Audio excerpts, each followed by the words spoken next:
Welcome back to Cronkite News. I'm Zachary Larson, and this is your Cronkite Sports Report.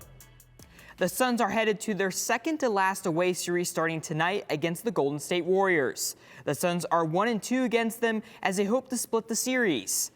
Even though the Suns have the best record in the league, they continue to tweak their roster. They recently added Gabriel Lundberg, who was officially put on the active roster and could play in his first NBA game tonight. Lundberg was signed on March 12th, becoming the first Danish basketball player to join an NBA team. ASU is holding spring football practice, and while the Sun Devils saw 5 coaches lead the program recently, several familiar faces remain. Cronkite News reporter Tyler Ross takes a look at how the defense is sticking together.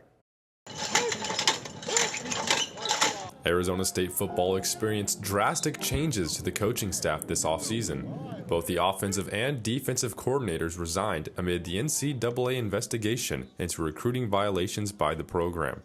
A total of 5 coaches left, but defensive line coach Robert Rodriguez remains a stable presence. I need to be the best version of myself and do whatever we can do for this defense and for this football team.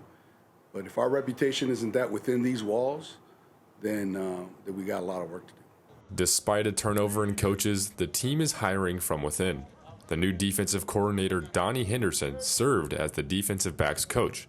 And the defensive line coaching staff got a new addition in Shannon Foreman. Anybody who's a Sun Devil should be fired up that Shannon Foreman's also a Sun Devil. That's the kind of people you want associated with your brand, with your university. They always pitch in to help me, even Shannon. So Shannon is now like one of the D-line coaches now too, so it's good to still have him around. He helped me a lot last year.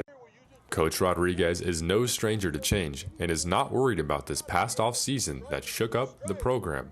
I've coached for 3 different coordinators, and each time it motivates you and fires you up to prove to that coordinator, hey, you can depend on me and my group, and we're going to do a good job for you.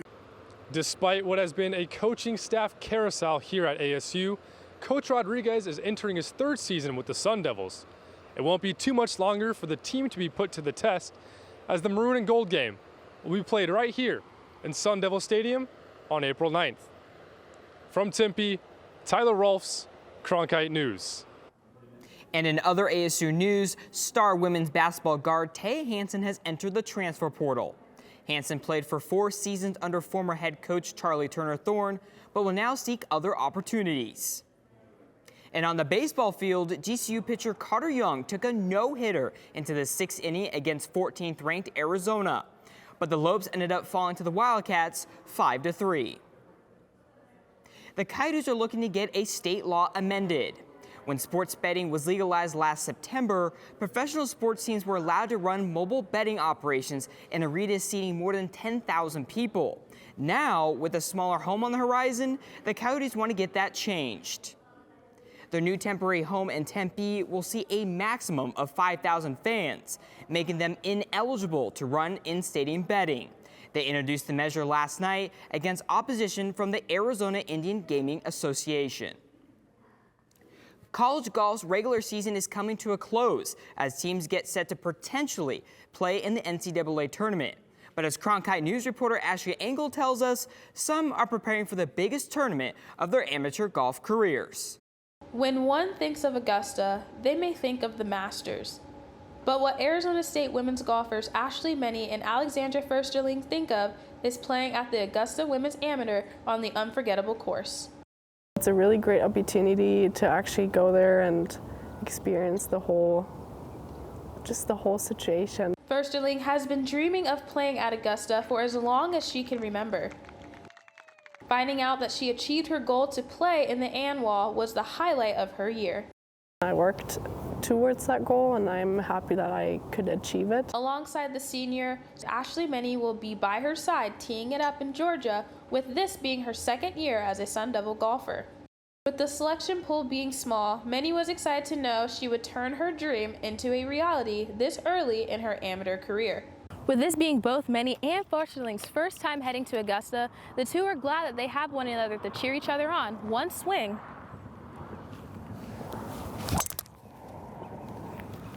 at a time. It's nice to have someone that you can definitely rely and count on in the field with you. I think it's going to be fun. We're definitely going to have a great experience together for sure. The ANWA is no stranger to the Sun Devil golf team, as they have sent other players to Augusta before. With the ANWA being right before conference play and the NCAA National Championship, Coach Farkay wants many and Firsterling to focus on Augusta. Enjoy every minute, because even just, it really is the one rare occasion where really just being invited and playing is one of the coolest things ever that they will have in their resume for the rest of their lives. With the players' hard work paying off, both Manny and Firsterling will have a terrific experience at Augusta. In Tempe, Ashley Engel, Cronkite News. The two tee off at Augusta tomorrow. That's all for today's Cronkite Sports Report. Back to you, Mia.